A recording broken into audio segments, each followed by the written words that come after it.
This is the analyzation and interpretation of weather in both Pittsburgh, Pennsylvania, and the entire United States of America.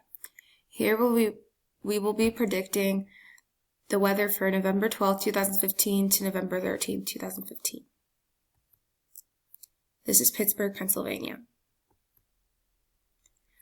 The first map we'll be examining is known as the current surface analysis map. It shows the current weather conditions, including frontal positions, high-low pressure positions, and areas of precipitation. This type of weather map provides a view of weather elements over a geological area at a specific time. For example, an H represents a high-pressure system, which implies good and fair weather. An L, on the other hand, represents a low pressure, which accompanies precipitations. Fronts are symbolized by specific lines and shapes. For example, a high-pressure system is usually associated with a cold front. Therefore, a cold front is colored blue with triangles. A low-pressure system is associated with a warm front. This is why they're colored red with half circles. There are other fronts that will be mentioned in the analyzation. To focus on the U.S. as a whole, we can infer that a cold front is directed and moving south from the north around the western portion of the country. This is coming from the continental polar air masses from Canada and also the maritime polar air mass from the Pacific regions. The air mass is associated with cool and dry air, little moisture, clear skies, and lake effect snowfall. This air mass is prevalent during the late fall and early winter season, which correlates to the time of this forecast, which is November. In the eastern region of the country, another cold front moves from the west to the east. This front comes into contact with a warm front moving north. This creates an occluded front. An occluded front is when a cold front overtakes a warm front. In this area, complex weather patterns occur. Rain comes from warm air being pushed up by cold air. In this case, the occluded front is symbolized by pink color, which represents the rain, ice, and snow precipitation around the Great Lakes of the country. Down south, you can see Florida. Around Florida, you can see a front symbol that contains both blue triangles and red semicircles. This is known as a stationary front. Within this front, the warm front and cold front move parallel and do not overtake one another, so they're both there, they're both present. There would be differences in air temperature and wind on the opposite sides of the front. Towards the south of the stationary front, they would experience high pressure system, while the north of the front would experience symptoms of a low pressure system. In Pittsburgh, Pennsylvania, which is up here, a warm front is on its way moving northeast along the occluded front. The cold front right here is overtaking the warm front, but this will result in the occluded front, which would create heavy precipitation all at once. Therefore, within the next 12 hours, Pittsburgh, Pennsylvania will experience a burst of heavy rain in response to convergence of low and high pressure systems. So these two are going to come together and create the occluded front. But the cold front, you have to remember, always overtakes the warm front, or in this situation it does. The next day, it will be of the occluded front leaving the area and then entry of a full high pressure system behind it. So the occluded front is going to move, and this is going to allow for the cold front to come in.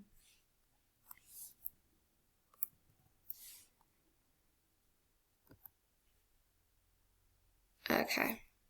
This is the temperature graph. In the U.S. as a whole, just to make sure, current temperature map shows the current temperatures around the whole country. In the U.S. as a whole, as a result of the high pressure system present in the northwestern portion, temperatures are very low compared to the rest of the United States. So it's right over here. A cold front is associated with cold and dry temperatures. Towards the mid-south and southeastern portions of the United States, the temperatures are a lot warmer.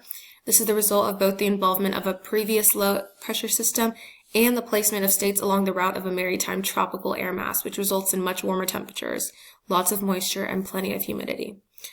This is because it comes from warmer regions, like the air comes from the warmer regions of the Gulf and Caribbean. Places very south, such as Florida, experience very warm temperatures because they receive very little of the cold air that comes from Canada or comes from the Pacific. But they do have the warmer air coming from places closer to the equator. Now, if we want to talk about Pittsburgh, Pennsylvania, temperatures here are in the low 60s, upper 50s.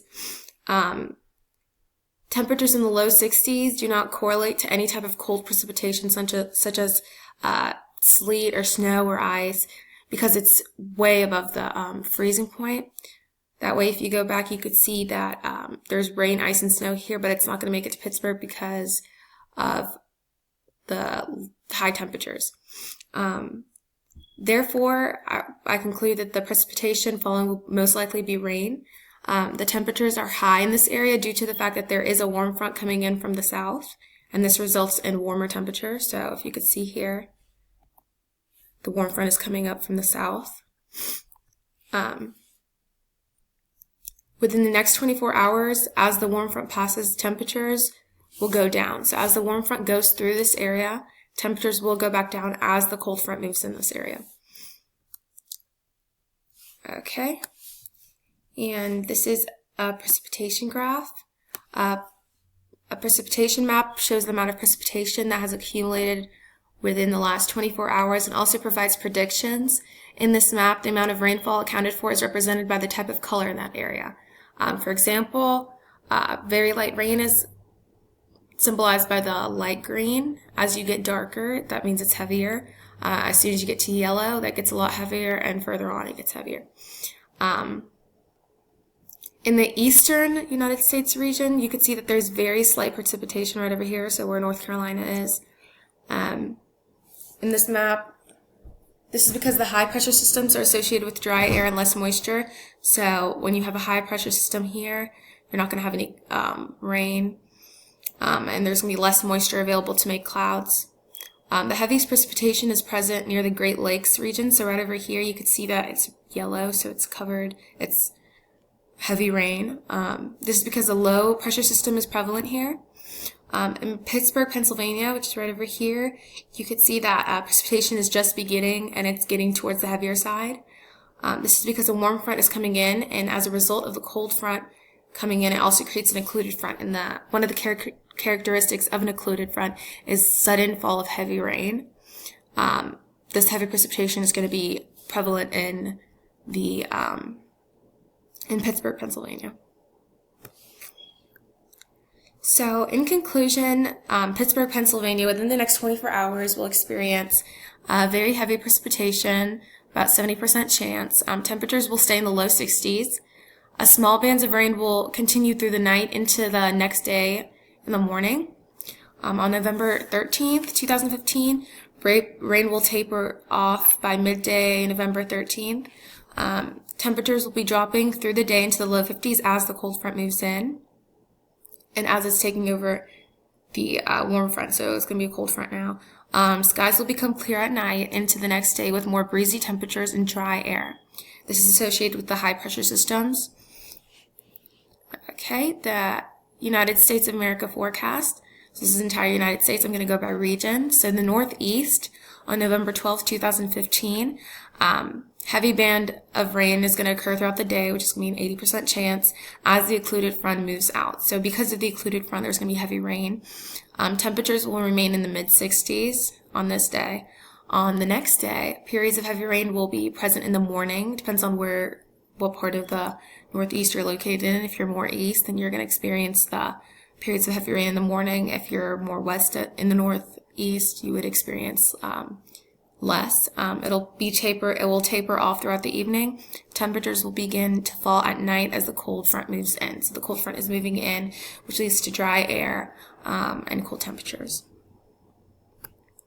In the southeast, they're going to be on November 12th. There's going to be warm temperatures in the low 70s throughout the day and cloudy skies since there's no precipitation.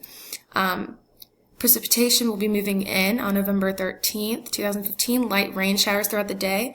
Warm temperatures will stay around the mid 70s, and there's going to be high humidity due to the high temperatures associated with the precipitation. Showers will pass throughout the night, leading into more cool temperatures on the next day.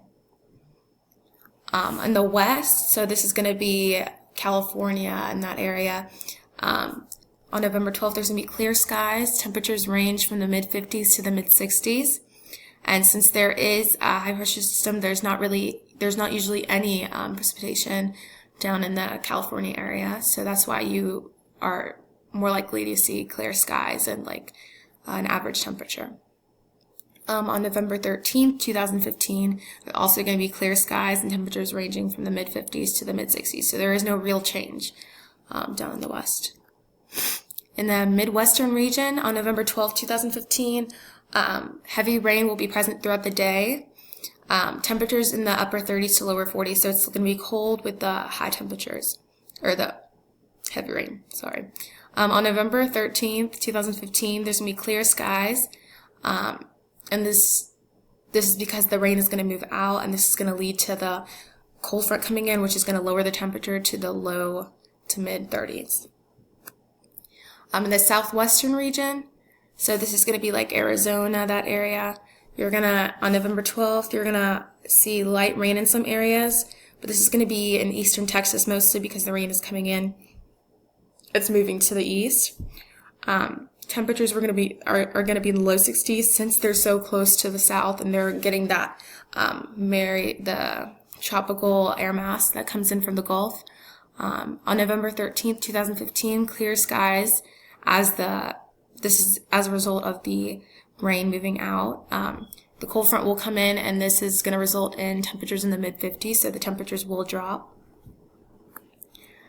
This is going to be the northwest, so the Seattle area. On November 12th, 2015, there are going to be clear skies, temperatures in the mid to upper 30s. This is because they're getting a lot of the air mass that comes from Canada and comes from the Pacific. And they currently have a high pressure system, and they still have a high pressure system. So it's going to stay that way for a little bit. The next day is going to be the exact same on November 13th. It's going to be clear skies and temperatures in the mid to upper 30s. And that is all. Thank you.